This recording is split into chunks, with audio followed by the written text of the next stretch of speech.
누가복음 2장 25절부터 32절입니다. 그런데 마침 예루살렘에 시므온이라는 사람이 있었는데 그 사람은 의롭고 경건한 사람이므로 이스라엘이 받을 위로를 기다리고 있었고 또 성령이 그에게 임하여 계셨다. 그는 주님께서 세우신 그리스도를 보기 전에는 죽지 아니할 것이라는 성령의 지시를 받은 사람이었다. 그가 성령의 인도로 성전에 들어갔을 때에 마침 아기의 부모가 율법이 정한 대로 행하고자 하여 아기 예수를 데리고 들어왔다. 시몬이 아기를 자기 팔로 받아서 안고 하나님을 찬양하여 말하였다. 주님, 이제 주님께서는 주님의 말씀을 따라 이 종을 세상에서 평안히 떠나가게 해 주십니다. 내 눈이 주님의 구원을 보았습니다. 주님께서 이것을 모든 백성 앞에 마련하셨으니 이는 이방 사람에게는 계시하시는 빛이요 주님의 백성 이스라엘에게는 영광입니다. 아멘.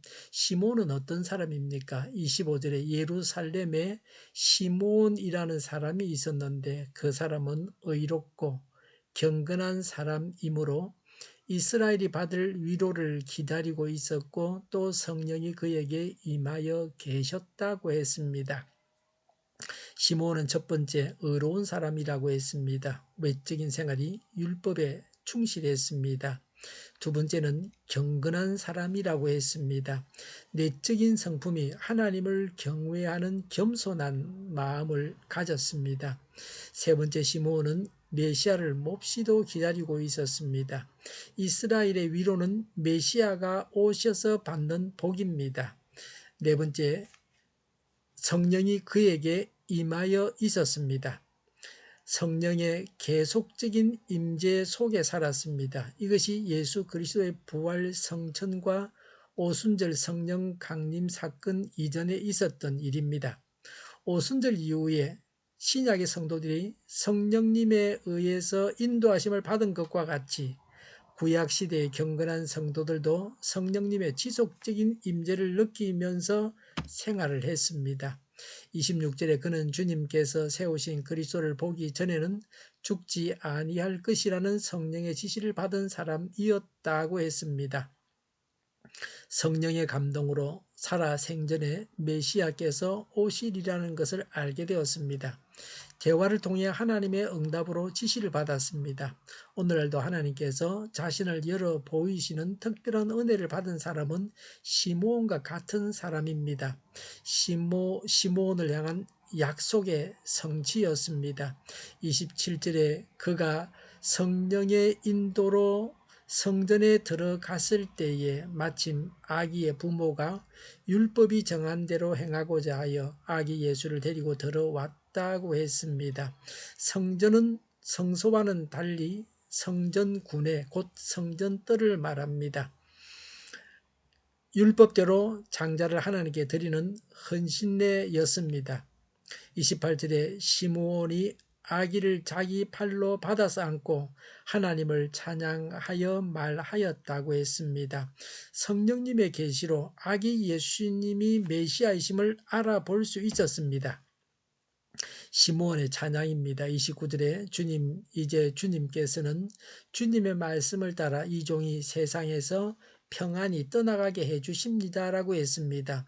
시므온은 죽기 전에 메시아가 오실 것이라는 하나님의 언약이 되는 것 외에는 아무 소망이 없었습니다. 따라서 하나님의 약속의 성취를 직접 목격한 시므온은 모든 것으로부터 평안과 자유를 누릴 수 있었습니다. 이제는 죽어도 눈을 감고 죽을 수 있다는 말입니다.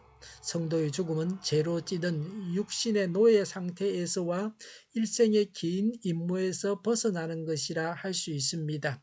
30절에 내 눈이 주님의 구원을 보았습니다 라고 했습니다. 주님의 구원은 그리스도로 말미암아 성취될 구원을 말합니다. 시므온은 성령의 감동으로 인한 영적인 통찰력으로 앞으로 일어날 그리스도의 구속 사건을 미리 본 것입니다. 하지만 예수님이 바로 구원 그 자체입니다. 시므온은 그 당시 구원을 목격했습니다. 실로 아기 예수님을 그의 품에 안음으로 구원을 손으로 만지고 자기의 것으로 소유한 것입니다. 31절에 주님께서 이것을 모든 백성 앞에 하셨으니라고 했습니다. 예수님은 유대인만 구원하러 오신 것이 아니라 세계 모든 민족을 구원하러 오셨습니다. 그 당시 유대인들은 정치적인 메시아를 기다렸습니다. 자기 민족을 로마의 압박에서 구원해줄 정치적 메시아를 기다렸습니다. 그런데 시몬은 바른 메시아관을 가지고 있었습니다.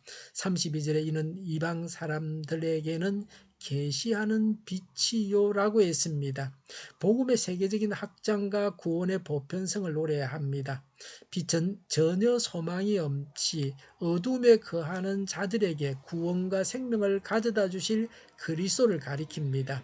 이방은 인종적으로 유대인들, 영적으로는 불신자들을 가리킵니다. 그리스도의 복음이 인종과 신분의 장벽을 뛰어넘어 온 세계에 전파되므로 모든 민족이 구원을 얻게 될 것을 시사합니다. 32절에 주님의 백성 이스라엘에게는 영광입니다라고 했습니다. 구원의 역사가 이방과 이스라엘에게 두 가지 형태로 나타나고 있습니다. 이방에게는 빛과 같은 형태요, 이스라엘 백성에게는 영광의 형태입니다. 인류를 구원하실 그리스도께서 유대인들 가운데서 나셨다는 것은 하나님께서 그 어떤 나라들보다 이스라엘 나라에 복을 주셨다는 증거가 됩니다. 이스라엘 백성들에게 말할 수 없는 영광입니다. 그럼에도 불구하고 유대인들은 그리스도를 알아보지 못하고 배척하고 십자가에 못 박아버리는 실로 어처구니 없는 죄악을 범함으로 그 영광을 빼앗기는 아픔을 겪어야만 했습니다. 메시아를 대망하던 시므온이 예수님을 대환영하고 있습니다. 오늘날도 사모하는 자들은 하나님께서 채워주십니다. 시므온은 예수님이 메시아이심을 드러내고 있습니다. 메시아를 만난 사람은 다 복음의 증인이 되어야 합니다. 이것은 절대적인 원칙입니다. 예수님은 온 인류를 구원하십니다. 우리의 선교의 대상은 세상에 사는 모든 사람입니다. 누구도 선교 대상에서 제외되어서는 안 됩니다. 기도하겠습니다. 예수님을 구원자로 전하겠습니다. 전하게 하옵소서. 열매가 풍성하게 하여 주시옵소서. 오늘보다는 내일이 더 낫게 하옵소서. 교회가 분열되지 않고 하나가 되게 하여 주시옵소서. 모든 언론이 제 역할을 다하게 하여 주시옵소서. 정의가 강물처럼 흘러가게 하여 주시옵소서. 하나님을 대적하는 법이 만들어지지 않게 하여 주시옵소서. 코로나19가 물러가고 바로 백신 접종을 완료하고 치료제가 나오고 갇힌 생활이 끝나게 하여 주시옵소서. 수도권과 부산과 영도의 환자 폭증을 막아 주시옵소서. 우리 동일교회가 만군은집하게 하여 주시옵소서. 예수 이름으로 명하노니 모든 병만은 물러가고 몸의 모든 부분들은 온전하게 될지어다. 신유의 기적을 베푸셔서 지금도 저희 질병을 고쳐 주시옵소서. 코로나19로 신음하는 모든 자들을 고치시고 온전케 하여 주시옵소서. 교회와 나라를 고치시고 잘못된 것을 제거해서 성결케 하여 주시옵소서. 저희와 교회와 이 나라의 민족을 불쌍히 여겨 주시옵소서. 이 나라의 지도자 복을 허락하여 주시옵소서. 하나님께서 기뻐하시는 나라가 되게 하여 주시옵소서. 늘 맑은 공기를 마실 수 있게 하여 주시옵소서. 공부하는 학생들에게 지혜를 다하셔서 앞서가게 하시며 합격의 영광을 누리게 하여 주시옵소서. 오늘도 은혜가 넘쳐나는 예배, 감염이 없는 예배, 하나님이 기뻐 받으시는 예배를 드리게 하여 주시옵소서. 차고 넘치는 삶, 복된 삶을 오늘도 살게 하여 주시옵소서. 감사와 찬양을 주님께 돌려드리며 예수님의 이름으로 기도하옵나이다. 아멘.